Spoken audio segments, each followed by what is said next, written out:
April of 2020, Minecraft YouTubers Dream and GerogeNotFound created the Dream SMP, a survival multiplayer server. It quickly gained popularity, in part due to the COVID-19 pandemic and collaborations across various YouTube channels. But as the SMP's popularity grew, so did Dream's desire to expand, wanting to give streamers and YouTubers an opportunity to grow their audience, which isn't a bad idea at all, giving people the chance to show off their potential to thousands of onlookers. But by doing this, Dream unknowingly opened the floodgates for a very despicable and sinister man, giving him a platform that he was unworthy of having, and using that platform to exploit children for his own personal benefit. That man is Jikishi. He seemed like an ordinary person on the surface, a small yet humble Minecraft YouTuber and streamer, given an opportunity only many other content creators can dream of. But we would soon come to learn that it was all a facade. So join me, as today, we shine a light on the true nature of this disgusting individual.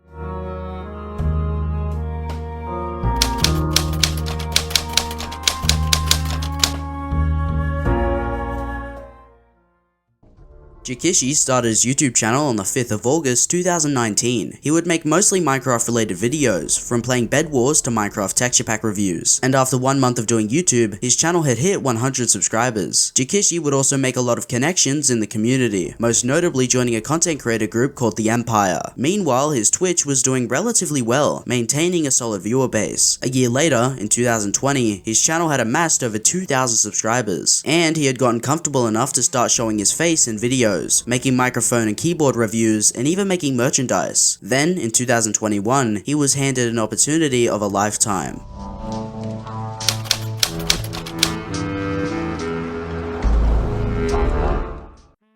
In June of 2021, Jikishi was doing another Minecraft stream as usual, whilst Dream was doing the same. Dream was about to end his stream but decided to raid Jikishi, sending an influx of new viewers his way. Then Dream decided to donate Jikishi $2,000. After ending his stream, he would move on to Twitter to thank Dream for his generosity, and it can be assumed that after this moment, Dream and Jikishi kept in touch, as later in the year in October, Dream invited Jikishi onto the Dream SMP. After all these things occurred in only 1 year, Jikishi's channel had skyrocketed to 7,000 subscribers, and his Twitch channel to 50,000 followers. But 2 days after joining, Jikishi's facade would shatter.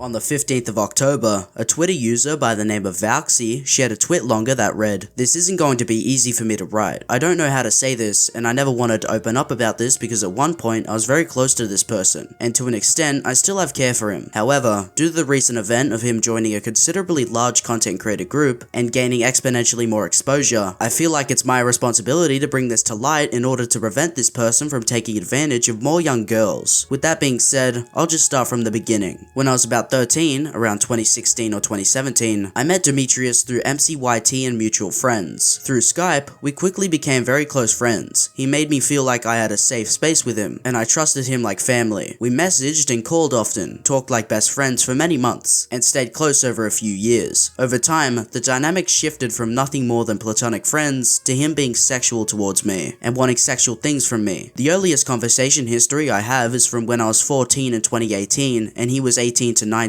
May being my birthday, and you can see things were already sexual on his end, and we had our first mention of a meetup. He would frequently ask me for nudes, joke about us sending nudes to each other, and talk to me about my body and sex. When I was 14 or 15, Demetrius and I exchanged explicit pictures. He sent me his dick and asked for tit pics, to which I agreed, as well as him paying me for one instance. He was 19 and 20. We also discussed more about him coming to visit me in my hometown, and in these conversations, his replies would get extremely sexual and pushy. I was coming from a place of eagerness to meet one of my best friends in person. He was not on the same page. If we would have met up that summer, I would have been 15 while he was 20, alone in a hotel with a man who said he would try to not make sexual advances on me. Him talking to me like this carried on until I was 16, even after I curved him multiple times and expressed my disinterest in him sexually. I wanted to keep talking to him because I didn't want to lose one of my best friends, so I tried to ignore and disregard it when he made sexual remarks towards me. I can no longer ignore it, as his audience of young and impressionable girls is growing by the second. I blocked him on Snapchat, Twitter, and Instagram several months ago after we eventually grew apart, and have not spoken to him since. I also know that I was not the only underage girl he was sexual with. This was my experience with Jikishi/Demetrius, and I'm sharing it to prevent it from being someone else's too. too. Please be careful of who you keep close and who you give platforms to. With this twit longer, she shared screenshots of the conversation she had with Demetrius, with the DMs in question being incredibly disturbing to say the least. He was engaging in sexually charged conversations with this 14-year-old, talking about meeting up with the implication of having sex and the admission of having received nudes from this person. Oh, and just so this is out of the way, Demetrius was aware of her age and still decided to continue with the conversations they were having.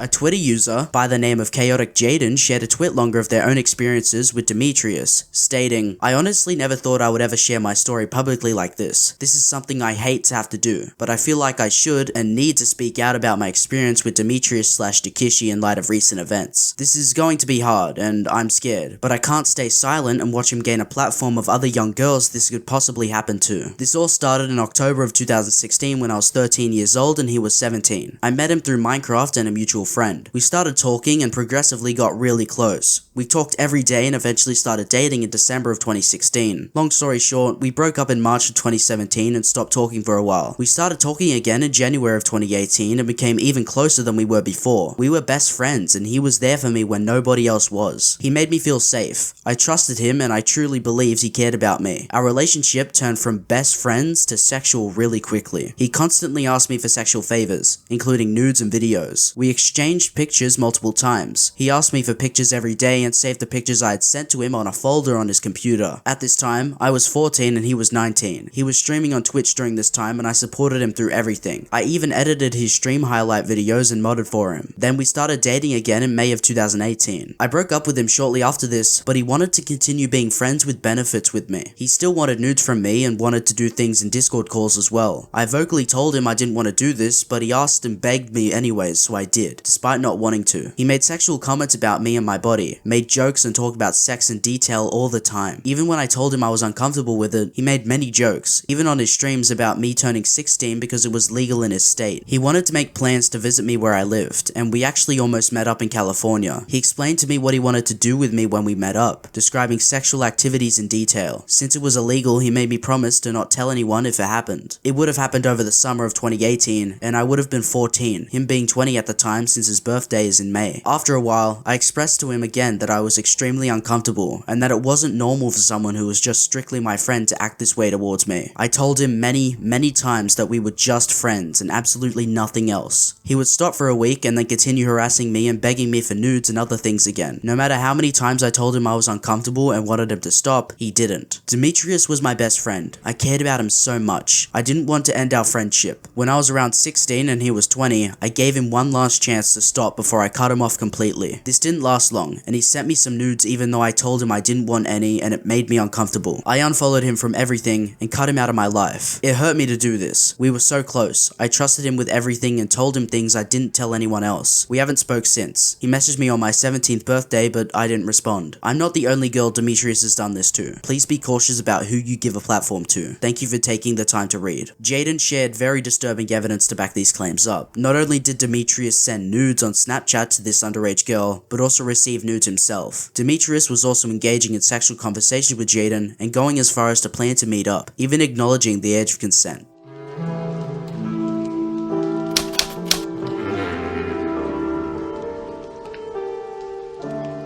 This next accusation was made by JustDash. She stated, "Hello everyone, I wanted to make a statement about Jikishi. I want to emphasize that I was not planning to say anything because I did not realize how serious it was, or how many people he did this to. I also did not feel comfortable or safe saying anything, based on previous personal experiences. I am sorry for not speaking up earlier, and I'm so sorry to all of the other victims out there. I met Jikishi in 2015 to 2016 in a Skype group chat we were both added to. I was 14 at the time, he was 16. We were friends, although he would always make rather sexual comments / jokes. It made me feel really uncomfortable, although I tried to just brush it off because I was young and did not know what to do. He made multiple sexual comments and jokes to me whilst I was underage throughout the years. Later on in 2019, after I freshly turned 18 and just broke up with my first boyfriend, I was in quite a bad emotional state. Jikishi started making more sexual comments more frequently. He would constantly joke around about showing his genitals and would suggest playing the number game, which other people have referred to as well. This game was a game where I would pick a number between 1 and 200, and then he would would send an image back from his My Eyes Only folder on Snapchat, which were generally explicit images. At first, I did not know what the game was. Only one of my close friends knows he did this to me until now, and that's because he did it to her too. We both did not feel comfortable talking about this, and did not want to share this as we didn't feel like we could. He would also Snapchat explicit images randomly sometimes when he was drunk. This made me feel uncomfortable, as I did not want to receive these. He would try and pressure me to send nudes quite often, saying, "Oh, send butt pics," or "Oh, send titty pics," when I said I was going to shower or something in the bathroom. Most of the time I said no, although one time I did give in and send one back. This made me feel very uncomfortable, and I'm very ashamed of myself for doing this. I regret this very much, although I did not come out and say anything, as I also did not want to lose him as a friend. We had been friends for so many years, although now that I see that he has done this to so many people and I realize how wrong I was for not opening up about this and not being publicly truthful about it, I am ashamed I continued to speak to him and support him. I classed him as one of my best online friends, as he stuck by me through many hard times over the last 6 years. I believed even though he did these wrong things to me, that he was still a good person because he tried to help and support me so much. I always try to look for the best in people, and I'm easily taken advantage of, which I now realize, and I'm going to try to work on, as I do not want to be walked over and taken advantage of again. Nothing excuses his actions, and I am sorry for not saying anything earlier. I thought no one would believe me, and I felt bad potentially ruining someone's life if I talked about it, as that's the kind of person I am. I will not support him any longer. I have already cut ties. I am sorry to everyone he has affected and the Dream SMP. If you are a victim, please know you can reach out to me, and if you ever feel uncomfortable with someone's actions, please stand up about it. I do not want you to go through what I and others have gone through. I will be taking a break, as I am very overwhelmed from all this. I love you all. There were no screenshots or evidence to back these claims up, but I am inclined to believe her, as she was a close friend of Demetrius based off of his featured channel section on his YouTube channel. I could totally just go on, as there are over 40 plus victims, but I think these 3 cases get the point across clearly. Jikishi is an untrustworthy liar, manipulator, and groomer who should not have access to a platform where he would have the opportunity to interact or engage with children ever again. If you're interested, I'll be leaving a Google Doc in the description of all the victims' stories and experiences with Demetrius I could find that weren't covered in this video.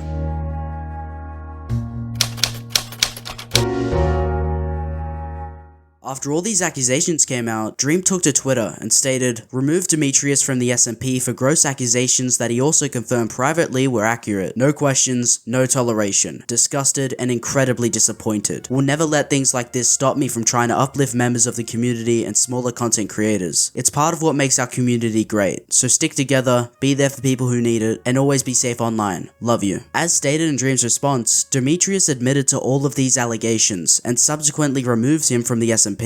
After these victim stories came out, Demetrius wiped everything. His videos on YouTube had all been unlisted, his Twitch had been deleted, his Instagram had been deleted, and his Twitter remains inactive to this very day. Jikishi's career hit the highest and lowest point in his entire life. Demetrius is an alleged predator, with many victims coming out to tell their story, and it's very hard to argue against the claims that have been made against him, as there are multiple screenshots of the events taking place, and him according to Dream admitting to everything. After spending a month or so going over the evidence and looking into each individual claim made against Jikishi, he does not deserve a platform. He needs some serious help, and I believe he should be put behind bars after what he has done. There are no excuses to be made, and there's no justification reason to do what he did, and because of his own actions, he's doomed to fail. He dug his own grave and should fucking lay in it. I don't really want to do the outro for this video, so Turkey Tom, take it away. I've been Risky Ant, and until next time, leave me alone.